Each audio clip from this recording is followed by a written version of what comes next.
Hey guys, Brian here from Starlite Pulp. So first off, I'm going to make a video. I'll probably do a few of these, but this is going to be the first one. And so I'm going to be talking a little bit about submissions to literary magazines, and what we're looking for. Now, this is not just for Starlight Pulp. This is literally for writers out there who are looking to, place their work various places.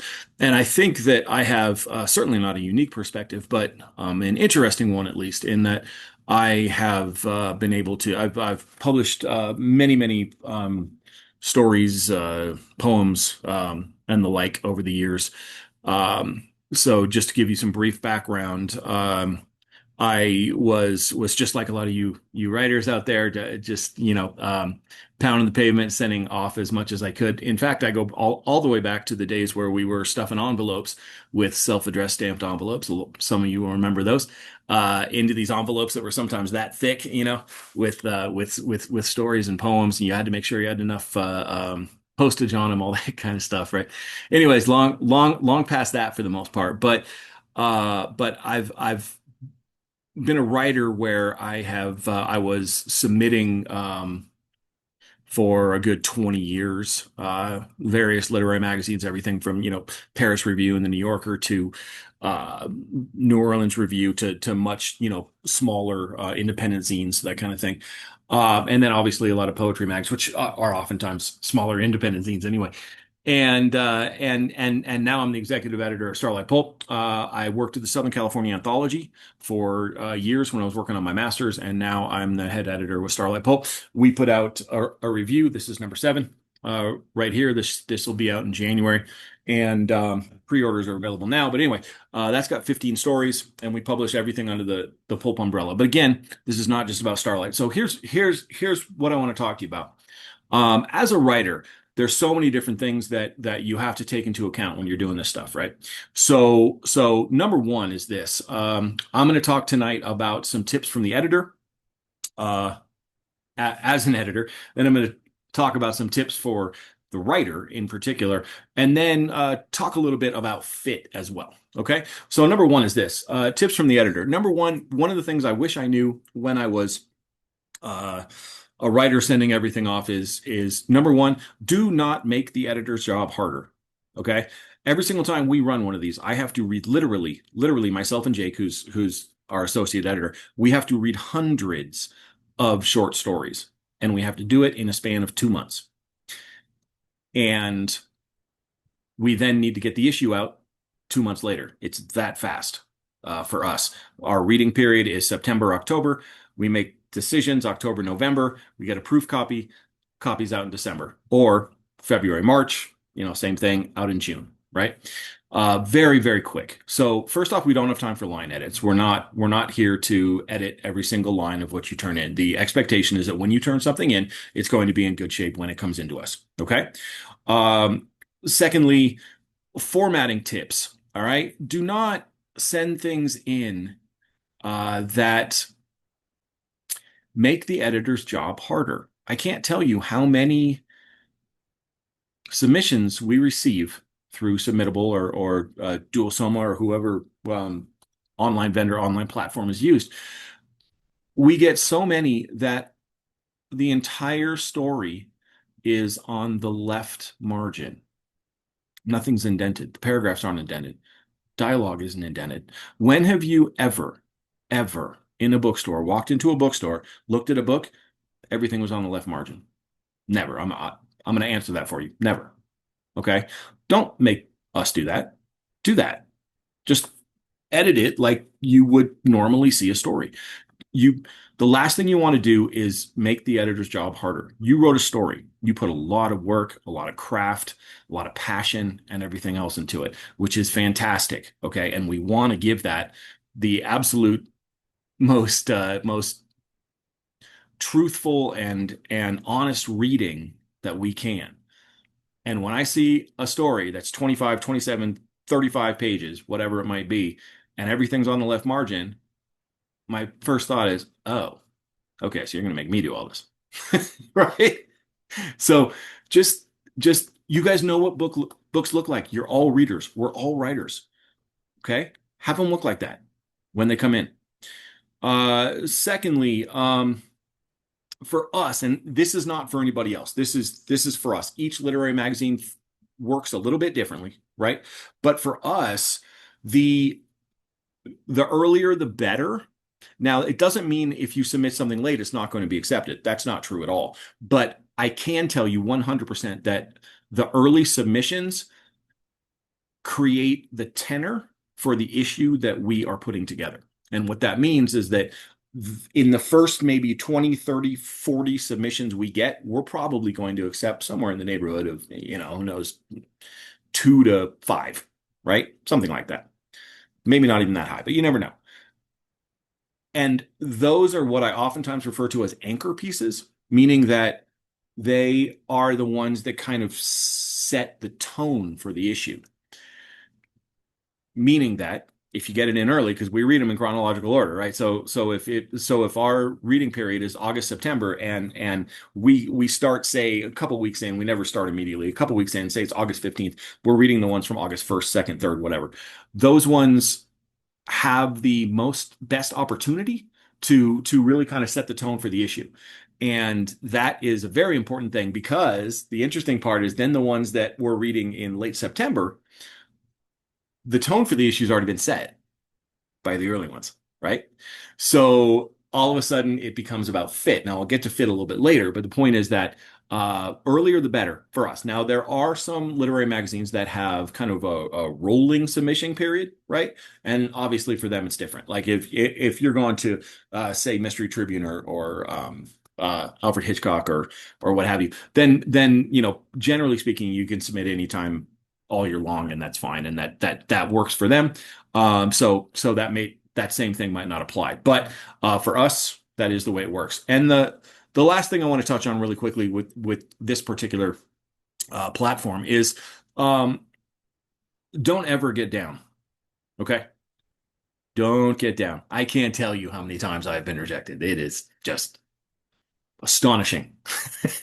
And in fact, when I used to get paper rejections, I still have right in this box on with the cameras on top of. I've still got a pile probably that big of paper rejections from everywhere you can imagine. Some of them are just form letters, some of them are not signed, some are signed, blah blah blah. Some have encouraging words to them, all that kind of stuff. But the point is that I used to have a rule as a writer, and that rule was this: if I got a rejection back that day or night, I would send off 2 more. Like just that simple.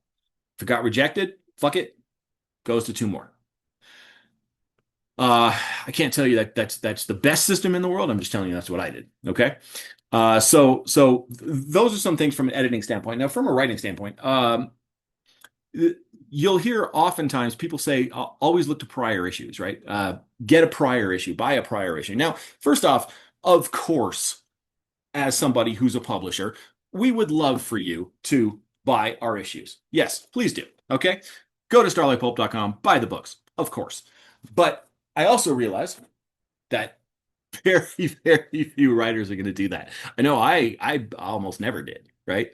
I had a couple of issues. Sometimes I'd have picked something up somewhere along the way at a used bookstore or Barnes and Noble or something like that, where I had seen a literary magazine and obviously I liked it, and so I thought, oh, okay, I could submit here, what have you. But they all say that, right? Every single time somebody says, "Ooh, submit here," but first buy an issue, and you're not going to do that. We realize that. So look, the most important thing you can do, barring that, which you're probably not going to do, is you got to pay attention to the guidelines. Do not ignore the guidelines. Like I said in the first part, don't make the editor's job harder. Okay.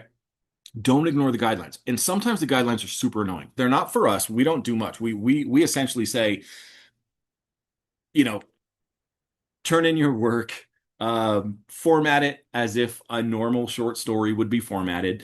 And we essentially take any length, really. We take everything from flash fiction to really long fiction. So for us, we don't have a lot of that. But you will run into literary magazines where they'll be like, okay, on every single page, I need your name, address, email address, and something else in the header on the top left on it. And yeah, that's annoying for sure. I get it. And again, we don't do that. But if that's what they ask for, do it. Okay. Do not think for a second, my work is so brilliant, they are going to see through. No, no, they're not. In fact, if I've worked for literary magazines where I was not the head editor, and now I am the head editor at another one. And the point is, if you turn in something that ignores a lot of the submission guidelines, it will literally get just tossed aside. Just that simple. It's kind of like in an academic paper. If you turn in, if it's supposed to be formatted in MLA or APA and you turn in something with no format at all, your teacher might just give you paper right back to you and say, I don't know what this is, but, the guidelines are the guidelines. Same thing. Okay. If there are submission guidelines, follow them, please. Uh, the next thing is, as a writer, the beginning of your story counts for a lot. And not necessarily, first lines are great, and when they're great, they're great, and first paragraphs certainly are very important, and oftentimes first pages. But the point is that if you don't have something that creates a little bit of a hook immediately. And it can be any number of different things. It doesn't have to be completely, mind altering, but it is something where you need a hook. You need somebody to care quickly about what it is you're writing about. And that can be done in a number of different ways, whether it's through language or prose style or the device you're using or whatever it might be, right?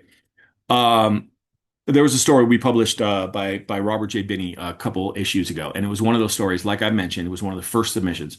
It was for a winter issue. We had never published a Christmas story before, and I'm paraphrasing here, but the first line in the story was, "When you're a mall Santa, nobody ever tells you how often you get pissed on by little kids." And that was one of those things that just literally the moment I read it, I mean, it made me. I was one sentence into the story and I was laughing, right? Uh, that's a good thing. That's those are the kind of things you're looking for. Now, because it sets the tone, it sets a scene, right? And so you do want to make sure that there is something in that first paragraph, first page that really grabs the reader. So make sure that you're working on that. And then also the other thing I would say, because a lot of writers worry about this kind of stuff, is feeling and voice in the story matter a lot more than technique. Um, technique is, technique is great, and we all want to be flawless technicians in our writing.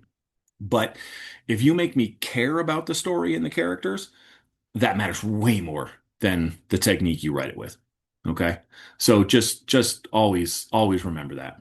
And then a couple of things with regards to fit. Now, I know this is quick, but a couple of things with regards to fit. First off,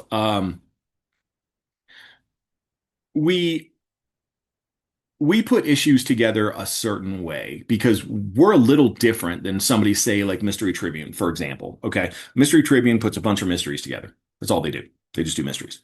Here at Starlight Pulp, we do mysteries, we do noir, we do detective, all kind of the same thing in a little bit. But we also do sci-fi. We also do westerns. We also do horror. And then we do hybrids. So we'll have a Western horror, or we'll have a sci-fi noir, that kind of thing. And so fit is so important because we're not going to put out an entire issue of crime fiction. We're not going to put out an entire issue of sci-fi. It's not going to happen. So we're constantly looking for, how does this story fit in with what we've already got for this issue? So like I said earlier, when I said don't let rejection get you down, there are so many reasons why a story gets rejected. Okay. And having said that, the fit is so important sometimes, especially like I said, towards the end of a reading period. If I've only got another, say, Jake and I know we've only got two or three stories left that we're going to take, and we already have this many crime stories, we already have this many hybrids, we already have this many sci-fi or horror, what have you. We're not looking for quotas in any way, shape, or form. Never have, never will. But we are looking for something that fits with the tenor and the tone of the issue that we already have. Kind of like putting an album together, right? And so you are looking for so sometimes there are many times, trust me, when I have passed on a story that I thought, that's a damn good story, and generally speaking, I'll let the writer know that. in the rejection. But the fact of the matter is that the fit matters so much. So um, the boxing story analogy, we've published a boxing story in this next one, number seven. We published one in number six. Now, what's interesting in issues numbers numbers 1 through 5, I don't think, I could be wrong, but I don't think in those first 5 issues we ever received a boxing story. Ever. And then weirdly in number 6, I think we got 3 or 4 in the same issue. And the problem was 2 or 3 of them were really good. But we're not going to publish 3 boxing stories in one issue. That's not going to happen. So we were going to publish one of them. We did, right? It was by Caleb James Kay, and it was quite a good one. The new one is Tijuana Tango by Peter Burleson. But the point is that sometimes that happens, right? You're looking for fit. So all of a sudden you're looking for, a boxing story or a, kind of a sporting pulp kind of thing would be really cool to throw in this issue. Let's see. Oh my gosh, look at that. We have 2 baseball stories and 5 boxing stories for this issue. Weird, right? Because we just went multiple issues without getting any. And that's the thing. As a writer, you never know how often that's going to happen. Just like with, for example, a private eye story, just a regular old, really well written, tight PI story. Think Chandler, Hammett, John D. McDonald, blah blah blah, right? Um, if I'm in the last 2 weeks of a reading period, and we've already accepted, say, 3 of those, boy, getting a fourth one in, that I mean, whoa, it better absolutely, just knock our socks off, right? And so that again, when I'm talking about fit, that's part of the issue is we want to make sure that uh we're doing the best that we can to provide the audience that we have with what it is they want, right? Which is all different sorts of pulp. And so when we say fit is so important, it really is. And so keep that in mind. Again, going back to that first point, don't take any rejection personally. It's never personal. Never. Okay? It's just about the story. And then for writers out there, look, be persistent. Okay? Be so persistent that you're annoying. Now, uh, don't be annoying in terms of responding to the rejection. Now, that is something I have seen that you will see sometimes because we belong to the CLMP, which is the Community of Literary Magazines and Presses. And so we kind of pass around emails, right? Where we follow up with these emails. And every once in a while, we'll get something about how some author out there just absolutely lit in to a literary magazine for not accepting their story. Don't ever do that. Ever. Because we talk to each other, you know, and we're gonna all of a sudden we know that blank out there in Ohio or whatever, don't say no to this guy. He's gonna threaten your family, and all of a sudden you're never gonna get published. Don't ever do that. Okay, I understand it's upsetting, it's saddening, it's maddening, it's all sorts of stuff. I get it. Like I said, I've already been rejected probably far more times than you ever will be. So, but the point is that editors don't have it easy. Okay. Editors don't have it easy. And I wish I knew a lot of the things when I was quote unquote just writing. I wish I knew some of that stuff that I know now, about editors and the job they have to do because there's so much work. And the last thing somebody wants is to read a story, put a good faith effort into it, reject somebody, whether they like the story or not. Maybe we loved it, maybe it wasn't for us. Either way, no big deal. And then have the writer insult them for it. So, just make sure you never do that. Okay, that's we've never gotten one of those. So hopefully we never will, but we get plenty of them passed on from other lit mags, and it's not good. So don't do that. And then the last thing is do your research, of course, because like I said earlier, a lot of us are not going to buy that issue. A lot of us are not going to buy the latest Georgia review or New Orleans review or Plowshares or Mystery Tribune or Starlight Pulp review, whatever it might be. But you can do your research on it. You can find out the submission guidelines. You can find out what they are looking for. You can find out what they have published and the authors that they have published in the past. And that's a pretty good way sometimes to find a potential fit for a magazine. So just keep that in mind. And again, I'll probably be doing a few of these. This is the first one, but I hope you guys got something out of this. If you have any feedback, feel free to hit me in the comments down below. Again, my name is Brian. I'm the executive editor at Starlite Pulp, and I appreciate the hell out of you guys. Go to starlightpulp.com. We got 10 books right now. We're gonna have 12 by January, February this of 26, and then 13 by spring. So it's building pretty quickly. And for us personally, submissions will be back open in February of 26 for issue number 8. Okay. Issue number 7 is on pre-order right now. And again, if you have any feedback, questions, anything like that, hit me up.